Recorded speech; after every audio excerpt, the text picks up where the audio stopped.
Do you want to catch yourself more often having a good time than noticing when you have a bad time? There is actually an exercise you can do, and in this video I show you how you can catch yourself having a good time to find them as signposts for living a life where you can thrive. Welcome to the series Mental Health Bites. Navigate life, thrive, and have positive impact. Actually, this method that I'm going to introduce to you today to catch a good time comes from two authors. It's coming from this book, Designing Your Life. And it is actually from Bill Burnett and Dave Evans. And they are so kind that they even provide on their website a couple of exercises. The one I'm discussing today with you is about literally catching yourself when you have a good life. And not just because it's fun, because whenever you feel you are engaged in activity that really gets your juices flowing and you're fully immersed, and when you have an activity that gets your energy levels up instead of down, these are good signposts for things that help you in your life to thrive, because ideally we want to have more of those things in our lives to head in a direction of going up, of going more towards a flourishing and thriving life. The method they use is simply noticing more in your day when this occasion happens.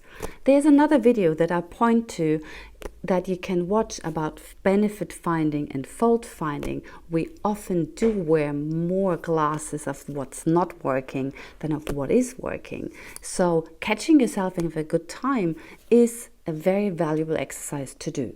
For that, they actually give us a worksheet that you can download. I have the link in the descriptions. It looks quite stern, but what it does, it helps you to get your curiosity head on, to find out more about when those moments in your day happen. They ask you in this worksheet to do things. Whenever there's an activity you do, notice, is that actually giving me energy, and does that engage me? Is that exciting for me? Can I focus on what I'm doing right now? For me, for example, unloading the dishwasher, energy goes down. I don't like it, and my engagement level is close to zero. I just do it, but it's not giving me anything. However, when I unload a dishwasher while listening to a podcast, my energy goes up and my engagement goes up a little bit, not much, but I feel I'm quicker in unloading because I'm actually listening to something that I like, because I can learn from that. So there we go, two same situations, but different engagement level and different energy. And what you do first is go through your day and note down as you go which of those activities does what. Doing emails, minding household stuff, in your work, whatever your work is, what are the different activities that you do? There might be administrative parts of the work, there might be stuff where you actually do something either with your hands or with your brain. So you want to sort of break those activities down and notice on this worksheet which of those activities actually bring your energy level up and your engagement level, or actually some of the activities or some of the people you work with actually take your energy down. They rob energy off you. So by the end of a day, and they actually ask you to do this for 3 or 4 weeks, I think if you just start doing it really 7 days, you start to sort of see patterns. And it's not as simple as, hey, every time I go to my job, everything goes down, and if I have spare time, everything goes up. If that's the case, you really want to reconsider whether the job you do is the right work for you. But for most of us, it's a mixed bag. There's some activities that we like during the day, and some activities we don't. And some people give us energy, and some people don't.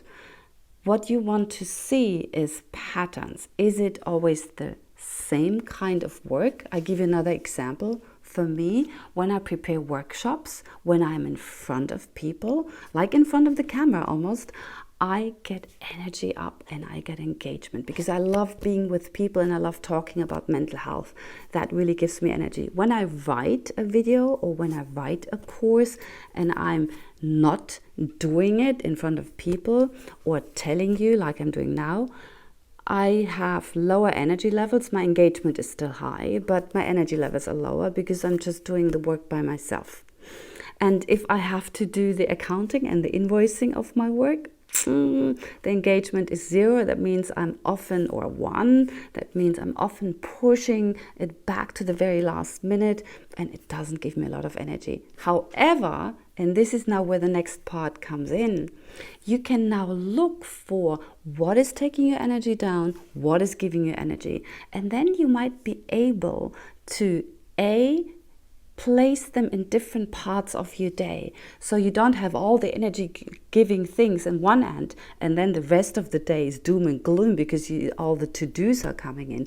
Can you package it in a way that you do something that bursts you up, that is fun for you to do, and then you do something that needs to be done but doesn't give you a lot. So if I, for example, take my invoicing, before or after I do a workshop, I will most likely have a better time doing that than doing it at the end of a day. So with that, I already have more control over how to scaffold my work and my day to have a fair amount of good energies to things in my day. The other thing that it does, it actually allows me to look for more activities that I can put into my day, maybe in my spare time, to go more to people and have more activities with people because that gives me energy. Or whatever I do in my job next, if I look for a promotion or I look for a different project in my work, can I do something that is more energy giving and engagement giving? And these are clearly signposts that the work you do or the activity you do at this moment is something that's pushing you forward, that is aligned with your values, that is aligned with who you are. And that's why you want to keep an eye out for that. You want to catch your good times in a day because they are your helpers for setting yourself up for a more content life. Again, it goes over time, it's not overnight, but if you keep looking at that, if you keep using that worksheet and go in that direction, you will reap the benefit. Thank you for listening. If you like more of those mental health bites, you want to learn more how to tweak your life in little things to feel more fulfillment and meaning and joy in your life, please do subscribe. I would love that. See you soon.